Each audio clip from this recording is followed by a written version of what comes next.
Have you ever stopped to think about how getting older changes not just how we look, but how we see the world? As we step into our later chapters, we often run into some tough realities that shake up the cozy stories we told ourselves when we were young. In this video, we're going to get real about 7 crucial pieces of advice for navigating the tricky parts of aging. These aren't just fluffy sayings. They're eye-opening truths that can help you find your dignity, earn respect, and feel more at peace. Why should you watch all the way through? Because every single one of these tips could totally change how you think about your relationships, your happiness, and even how you feel about yourself. You're going to learn how to shield yourself from people who might try to use you, see why putting your own needs first sometimes isn't selfish, and figure out how to escape unhealthy situations, no matter who's involved. We'll also talk about letting go of old regrets and embracing the wisdom that only age can bring. If you want to make your final years meaningful and joyful, you absolutely need to see this. So, stick with us as we uncover the keys to living genuinely and happily in your golden years. If you haven't already, I really suggest hitting that subscribe button and ringing the notification bell so you don't miss out on any new videos. Your support truly means the world to me. And if this video helps you, please give it a like and share it so we can spread these important lessons. If you're excited about this topic, drop a yes in the comments. If not, a no is fine too. It helps me know what you like. Okay, let's jump in. First up, don't just automatically trust everyone who comes your way. This might sound like basic advice, but it gets a whole lot more serious as we get older. As the years go by, loneliness can become a constant shadow. We crave real connections, people who can bring some light and friendship into our lives. But here's the twist. That very desire for connection can make us easy targets. The sad fact is, not everyone who shows up in our lives has good intentions. As we age, we might also get a bit softer, more understanding, and quicker to see the good in people. And some folks are experts at spotting this. They know exactly how to play on that kindness, sensing when we're feeling down and knowing just how to use our feelings to their own advantage. Maybe you've seen this happen. Someone you thought was a friend only seems to pop up when you're going through a tough time, when you feel alone or down. They're right there, offering a shoulder to cry on and kind words. But if you really think about it, maybe you'll notice they vanish when things are looking up for you. It's almost like they need you to need them, to be a fixture in your life when you're low and looking for help. And the tough pill to swallow is that sometimes these people aren't there to give, they're there to take. It really stings to realize that not everyone in your circle genuinely cares about you for you. Some might just be after what they can gain from you. This could be money, favors, or even just the ego boost of having some kind of power or say over you. Have you ever noticed how certain individuals show up at just the right moment, when they can gain something from you being vulnerable? Perhaps it's a relative who always asks for cash when they sense you're feeling generous, or a friend who gently nudges you into helping them when they know you're too nice to refuse. But this isn't about becoming a hermit, suspicious of everyone and closing yourself off. It's more about learning to be discerning and aware. We can get better at choosing who we let into our inner circle. This means really listening to our gut feelings and paying attention to how people behave over time. It's about being strong enough to say no when something feels off, to set up boundaries, and to protect what's truly yours. Your peace of mind, your stability, and your self-worth. Protecting your heart and your emotional health is super important as we age, not just to avoid getting hurt, but to make sure the time we have left is spent feeling content. We owe it to ourselves to be around people who genuinely appreciate us and lift us up, instead of draining our energy or using our good nature. Imagine looking back on your later years feeling calm instead of full of regrets. Wouldn't you prefer to have fewer, but more genuine friends, people who stick by you because they truly care? The secret is learning to trust, but to do it smartly. Get good at questioning things without losing all faith in people. It's perfectly fine to take your time, watch how people act in the long run, and see if what they do matches what they say. Real friends, true connections, will get it and respect your boundaries. Those who don't probably never really had your best interests at heart anyway. If you're still here and these ideas are hitting home, type a 1 in the comments so I know you're with me. So, as you move through the coming years, remember that while we all want companionship, it's the quality of those connections that really counts. Trust, yes, but trust carefully. Question people's motives, watch for patterns, and guard your peace like it's precious. When you do this, you'll build a life full of relationships that make you richer, not poorer. And that's a gift you give not just to yourself, but also to the true friends and family who love you for exactly who you are. The second piece of wisdom is to stop living just to make others happy, especially your family. I get it, this is a tough one to swallow. It feels a bit wrong, even harsh, to say it out loud. But the truth is, so many of us spend our entire lives trying to meet the wishes and expectations of other people, our kids, our grandkids, our partners. We pour ourselves out, working tirelessly to make them happy, sometimes thinking that this never-ending sacrifice is the purest way to show love. But here's the hard part. When we constantly put others first and ourselves last, that sacrifice starts to feel less like love and more like a trap. Think about it. When you get to this point in life, shouldn't it be your turn to relax, to finally take care of your own needs and dreams? But instead, that pressure to live up to what others expect often gets even heavier. This burden, this constant need to always be there, to always put your dreams on hold, it doesn't just disappear with age. It gets stronger, wrapping around you like invisible ropes. And these expectations, they're usually not even spoken. They're just assumed, but you feel them deeply. But who said anyone has the right to expect you to always be there, to sacrifice your own happiness? Is that fair to you? Have you ever really stopped and asked yourself, after everything I've done, why do I still feel this emptiness, this little voice saying something's missing? After decades of giving everything, your heart, your energy, your precious years, why does that ache for something more stick around? Because here's the deal. No matter how much you give, there will always be more that others want from you. And as you keep pouring out your time, money, energy, and even your health to make sure they're happy, have you ever asked yourself, who's looking out for me? Have you ever let yourself wonder what it would be like if, just once, you put your own happiness first? The reality is, some family members can start to depend on older relatives as a never-ending source of emotional, practical, or financial help, often without even realizing how much they're asking. They take, sometimes without a second thought, just expecting you to be there, to sacrifice for them, and not even thinking about how it might affect your well-being. They just assume that your time, your energy, and your money are theirs to use. But what do you get out of it? Often, not much more than a quick thank you. Or worse, an expectation that you'll just keep giving, no questions asked. What happens when you need help? Who's there for you? It's often in those moments that you see just how much you've given and how little you've gotten back. This stage of life should be about finding yourself again, about feeding your passions, doing the things you've always dreamed of but had to put aside because there were others to look after and things to do. It's a time when, instead of giving endlessly, you should feel free to do the things that bring you joy and a sense of purpose. And there's no shame in that. There's no reason to feel guilty. Breaking free from these expectations that are so deeply set in us isn't selfish. It's about self-care. It's about taking back your right to be happy and at peace. If the people in your life truly love and respect you, they'll understand. They'll encourage you to put yourself first, to enjoy this freedom you've earned.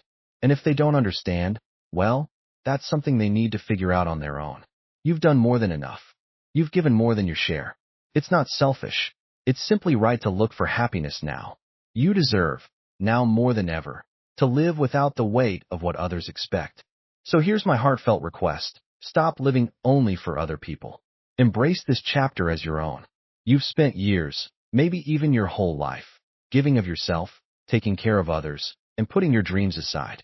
Now, it's finally your time to receive, to live without being weighed down by expectations, without being tied to obligations, to live in joy, peace, and freedom. You've earned it.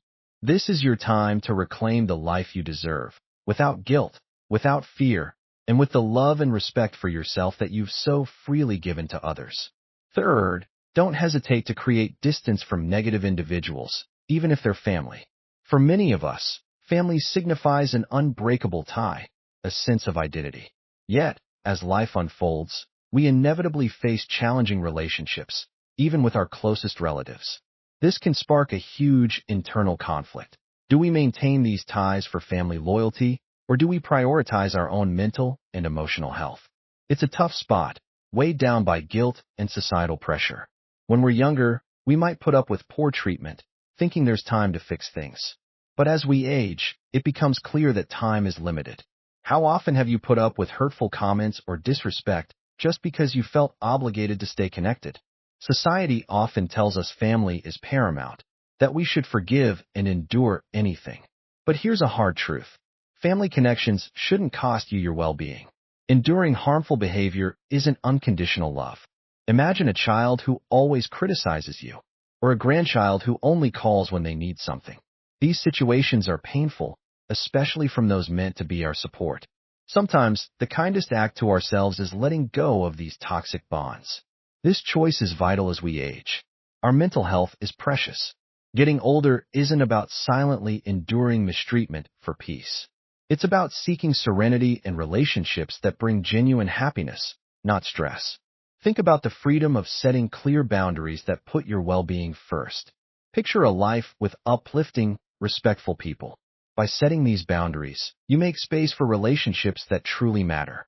At this life stage, every day is precious. You deserve to be with people who see your worth. It's time to ditch the myth that family means endless sacrifice. Family can be supportive, but only if built on mutual respect and kindness. If those are missing, it's okay to step back. Setting boundaries isn't betrayal, it's self-preservation. You have a right to a life with people who cherish you. Your happiness is your responsibility. No one, not even family, should trap you in negativity. You're worthy of love and peace. Sometimes, the best self-love is walking away from draining relationships. Trust your right to peace.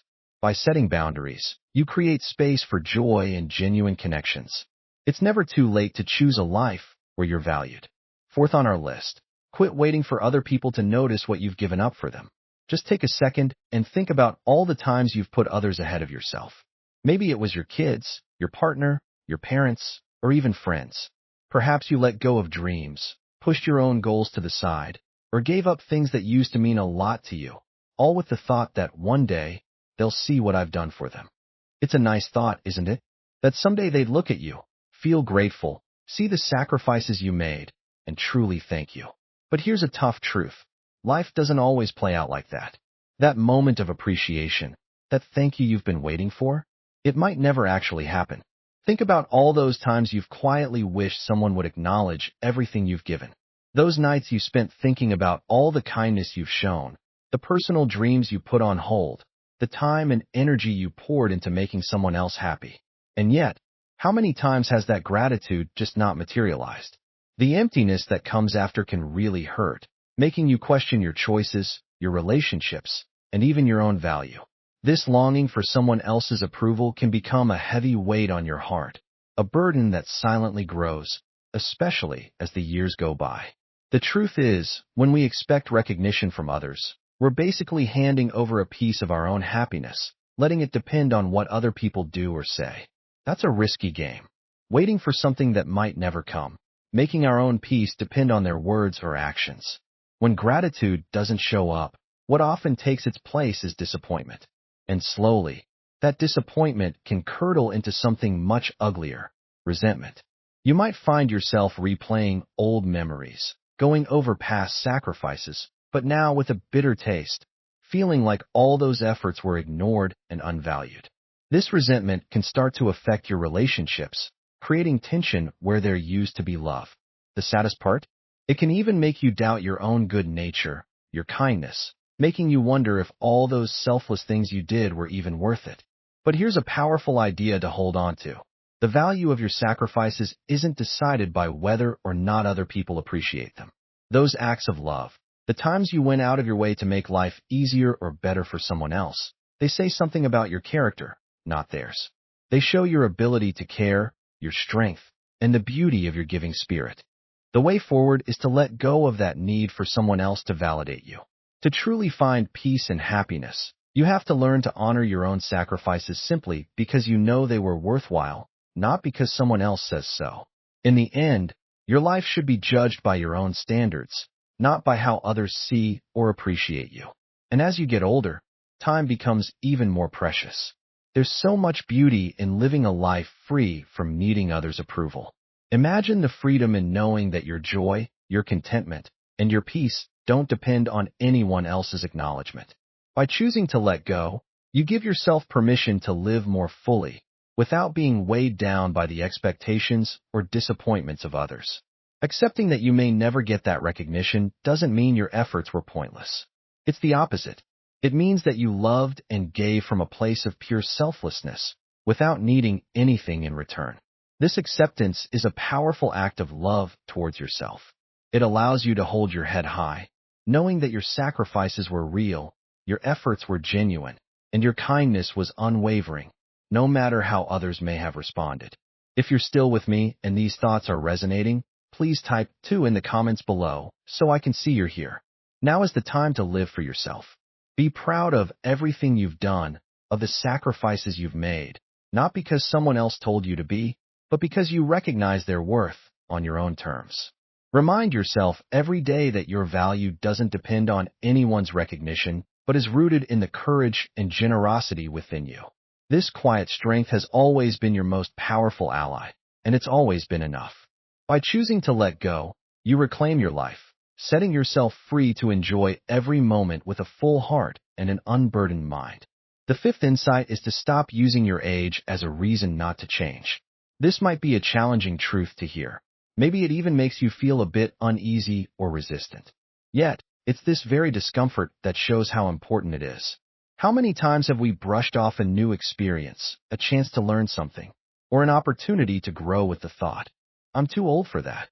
Whether it's starting a new hobby, kicking a bad habit, changing our perspective, or even daring to love and be loved in a new way, age often becomes a shield we hide behind, an excuse for staying put. But the reality is, as long as we're breathing, there's still an opportunity to change. This is a freeing thought, a doorway that opens to all the possibilities life still holds. It's a common belief, almost like a script society hands us, that after a certain age, growth and transformation are no longer possible, that our personalities and lives are fixed. But let me tell you, this idea is just a powerful myth, a myth that keeps us stuck in a life that might be comfortable but isn't truly fulfilling. When we let ourselves believe this myth, we fall into a complacency trap, choosing to think that life after a certain point is meant for slowing down, not stepping up. This misunderstanding robs us of the chance to fill our lives with new purpose and meaning. Instead of viewing our later years as a time of standing still, what if we saw them as the best season for change? We have something now that we didn't have when we were younger: wisdom, a deep understanding of ourselves, and a ton of experiences to guide us. Just imagine for a second the opportunities that might have passed you by simply because you clung to that idea of too late. Think of the dreams you shelved, telling yourself they were for someone else, someone younger, or with more energy. Picture the love you could have let into your life, the passions you might have dived into, the places you could have visited, the skills you could have developed, all missed not because they were out of reach, but because you let yourself believe they weren't for you anymore. It's a tough realization, but it can also be incredibly motivating. It reminds us that it's not age that shuts the door on these experiences. It's the mindset we have about what's possible for us. What most people don't see is that age can be a huge advantage. With every year comes a new layer of insight, a richer view of life, and an understanding that only time can bring. We've lived through challenges, successes, heartbreaks, and victories. We've learned about resilience, patience, empathy, and the value of time itself. These qualities make us better equipped to handle change than ever before. So, if you have dreams or a desire to grow, it doesn't matter if you're 50, 60, 70, or older. The only thing really holding you back is the belief that it's too late. And while this belief can feel deeply ingrained, it's a chain we all have the power to break. In reality, recognizing this limitation and deciding to push past it can be incredibly empowering. Instead of letting age be a barrier, use it as a foundation, a solid starting point from which you can explore new, uncharted areas. Yes, it might be tough, it might even be uncomfortable, but think of the courage it took to grow through all the previous stages of life. Childhood, teenage years, early adulthood, middle age. Each phase had its difficulties, and yet you rose to the occasion. Why should it be any different now? Why let this stage of life be any less exciting, any less full of discovery? Imagine what could happen if you saw your age not as a roadblock, but as a source of strength. What if you viewed every year you've lived as another tool in your kit, every challenge you've overcome as a stepping stone to greater wisdom. With this mindset, you can make changes as small as picking up a hobby you always dreamed of, or as big as completely reinventing your lifestyle. You could travel to the places you've always wanted to see, start that business you once imagined, form deeper, more meaningful connections, or pursue passions that have always been in the back of your mind. Even more, changing at this stage of life can be profoundly rewarding. The transformations you make now carry a depth and meaning that can give life an entirely new dimension. You're not changing to impress others, to meet society's standards, or to keep up with anyone else. No, this change is for yourself, a change rooted in self-respect, in the wisdom of knowing that every breath, every day, is an opportunity for growth.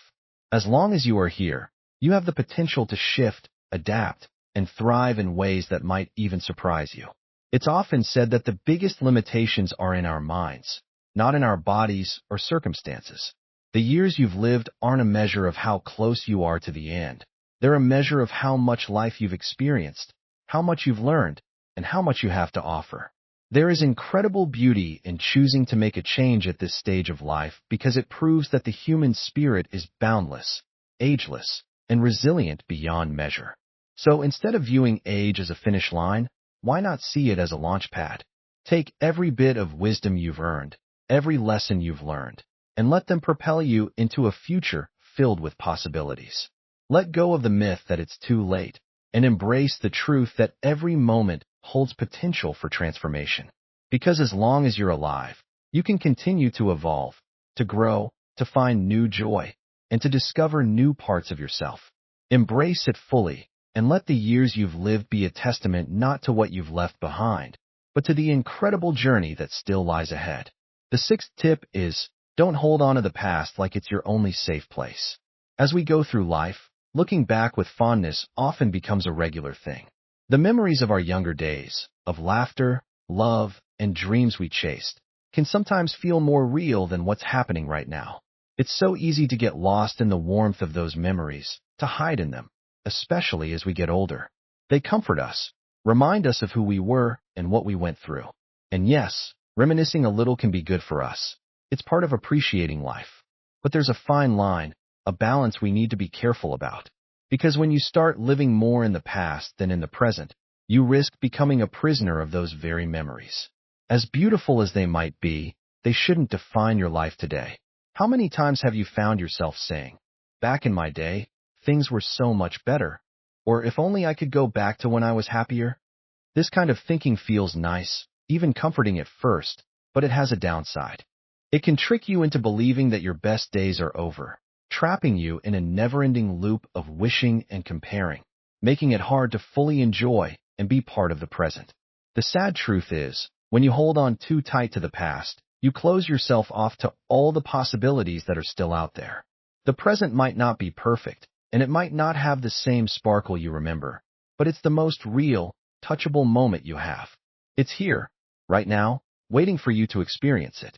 Every time you get lost in what was instead of what is, you risk letting precious time slip away. Time that could be spent making new memories, finding new joys, and embracing life as it keeps changing. Dwelling too much on what's already gone isn't just a waste. It's a wall that keeps you from fully living your own life. Life is short, and every moment we spend wishing for the past is a moment we lose in the present. Imagine the regret of getting to the end of your life only to realize how much of it was spent looking backward instead of moving forward. Life is a series of chapters, each bringing its own good things, challenges, and lessons. The experiences from your past had their time and purpose. They left a lasting mark on who you are. But they don't define all of who you are now. This is a new season, a chance to make new memories, to find joy and purpose in places you might never have expected. You are more than just your memories. You are also the person you choose to be in every new moment, the choices you make with the time you still have. No matter how tempting it might be to relive the good old days, it's important to remember that they played their part. They helped write the story of your life, but they don't need to be the whole story. The real challenge is finding contentment, meaning, and maybe even a sense of wonder in what's ahead of you. It's natural to feel a bit sad for the things that have passed, for the youth and energy that might feel just out of reach. But don't let that nostalgia blind you to the beauty of what can still be. Life, even in later years, keeps offering new surprises, new connections, and new chances to grow. The choice is yours. Will you embrace the world as it is now, with all its flaws and unknowns? Or will you choose to stay wrapped up in memories of what was? Remember, the past is a part of you, but it's not all of you. Open your heart and mind to the idea that life still holds amazing things for you. Experiences you haven't had yet, people you haven't met, joys you haven't discovered. The future is uncertain, yes, but it's also full of potential. To live fully means to take each day as it comes, to look forward with hope, and to believe that meaning and fulfillment can be found right now. Let go of the idea that the best parts of your life are already over, and trust that there's still so much left for you to experience. So, let nostalgia be a gentle reminder, a place you visit sometimes, but don't let it trap you. Embrace the present as it happens. Allow yourself to love this moment, to live in it, to create memories that someday you might look back on with the same fondness you feel now. Life is still happening, and it's calling for you to be part of it. Don't just watch it go by, step into it. And the seventh piece of advice is, don't turn to daily self-pleasuring as a primary habit. When done once in a while and not excessively, masturbation is a natural and even healthy way to get to know your body and ease stress. It can help people connect with themselves, understand what they need, and find a release from tension. However, when it becomes a daily routine, or worse, something you feel compelled to do, it often signals an attempt to run away from something deeper. Maybe it's a way of sidestepping unresolved feelings, trying to fill a gap left by loneliness, or even coping with unhappiness in certain parts of your life. Think about it. What's really pushing you to engage in this habit so regularly? Many people get caught in a cycle of frequent masturbation, not because it brings lasting happiness or fulfillment, but because it offers a temporary break from built-up stress, boredom, or frustration.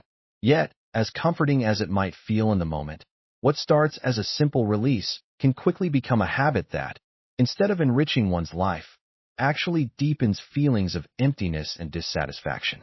As we get older, it becomes really important to bring balance and purpose into every part of our lives, including how we approach our pleasures. Engaging in daily masturbation might end up draining your energy, making your thoughts less clear, and potentially creating a sense of being cut off from the world around you. This habit can sometimes build an invisible wall that separates us from our relationships with others, swapping real intimacy for a self-contained routine. If you're still tuned in and these insights are helpful, please drop a 3 in the comments to let me know you're still with me. If you find yourself depending on this habit too much, it might be a good idea to think about other ways to meet your emotional and physical needs, ways that nurture you rather than drain you. Imagine the joy of a quiet morning walk, the escape a good book can offer, the thrill of getting lost in a hobby, or the comfort of a meaningful chat with a friend. These experiences have the power to provide real, lasting satisfaction that doesn't come with the downsides of a compulsive habit. Instead of filling your life with brief moments of pleasure, these alternatives offer nourishment for your mind, body, and spirit. Let's be clear. This isn't about shaming masturbation or saying you should abstain completely. It's about finding a middle ground and a healthier, more balanced relationship with yourself. In fact, by doing it less often, you might unlock a greater ability to experience pleasure in other ways, discovering new aspects of well-being that lead to a more fulfilling and connected life. Instead of using masturbation as an escape or a coping tool, it can become just one part of a wider, more satisfying lifestyle. Imagine a life where pleasure isn't just about one act, but is woven into every moment. From enjoying daily activities to the excitement of creative projects and the warmth of social connections. Moderation in this area doesn't mean giving up pleasure, it means expanding it. When you're not stuck in a cycle of compulsion, you might find yourself more present, more aware, and more able to embrace life's true joys. It's about finding a rhythm that lets you enjoy your own company without feeling the need to turn to quick fixes for relief. Through balance, you're not only avoiding the traps of overdoing it, but also opening up to the possibility of a richer, more connected life. As we come to a close, I'd like to ask you, What's one thing you've taken away from our discussion today? Take a moment to think about the ideas we've shared. Is there one point that really struck a chord with you? One piece of advice you feel you could start using in your daily life? Please share it in the comments below. We'd love to hear your thoughts on what balance means to you and how you might begin to apply it in new ways. If you found this video valuable, please leave your comment below. And remember, don't forget to like, share, and subscribe to our channel for more content like this. Thank you for watching, and we look forward to continuing this journey toward a more balanced, fulfilling life together.